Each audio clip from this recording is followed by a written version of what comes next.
Welcome to another episode of Moss Performance Success Coaching. Today we're going to talk about measuring performance.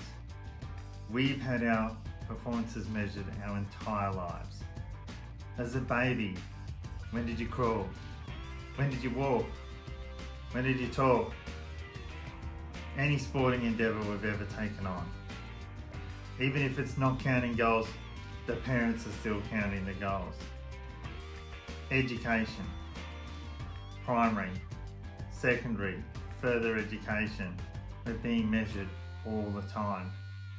In any job, whether it's outcome orientated, process orientated, whether it's performance reviews, you're always being measured on your performance.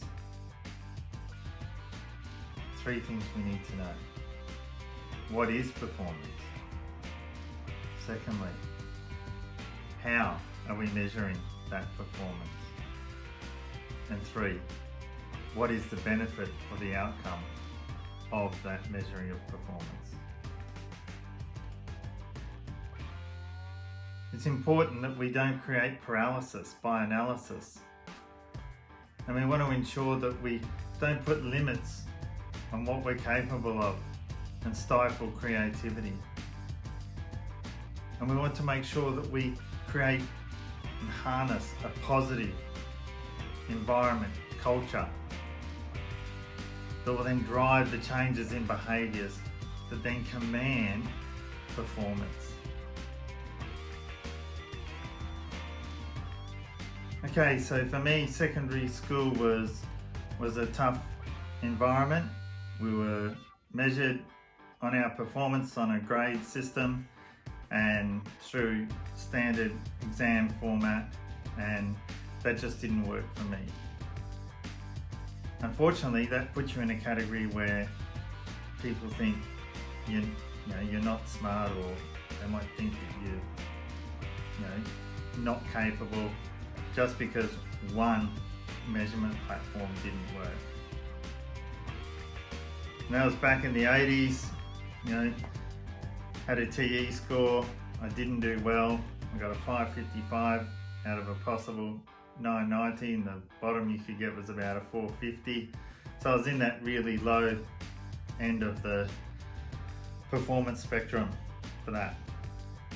And the careers advisor basically said, there's nothing for you in further education.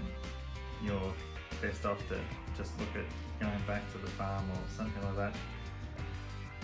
And even that was what supposing you didn't have to be educated to do that. Fortunately, I didn't listen to that person and forged forward, became self-driven, self-educated. Then I went on to further education after that, and I've had what I consider a reasonably successful career. So I want all those who are struggling at school, all those that, in any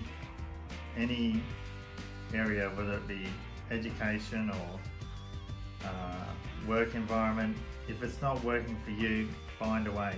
Or if you're someone who's a supervisor or owner of a company, look at how different ways might be able to help your team perform better, or teachers having students that learn in a different manner that might be able to come forward and be measured differently or helped in their assessment.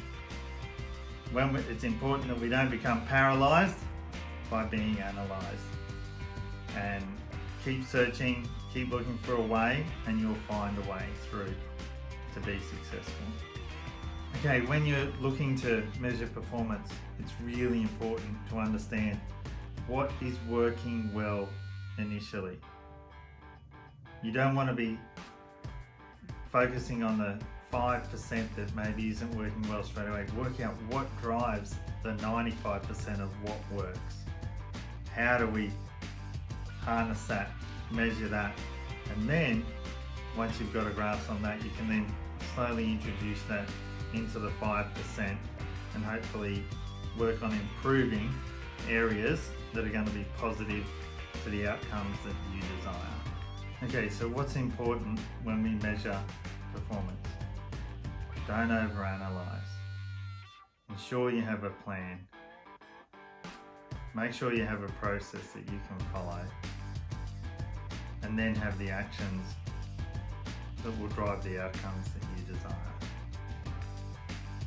Thank you for listening today. Please subscribe to my channel and stay tuned for further updates. Remember, momentum is measured in microseconds. See you out there.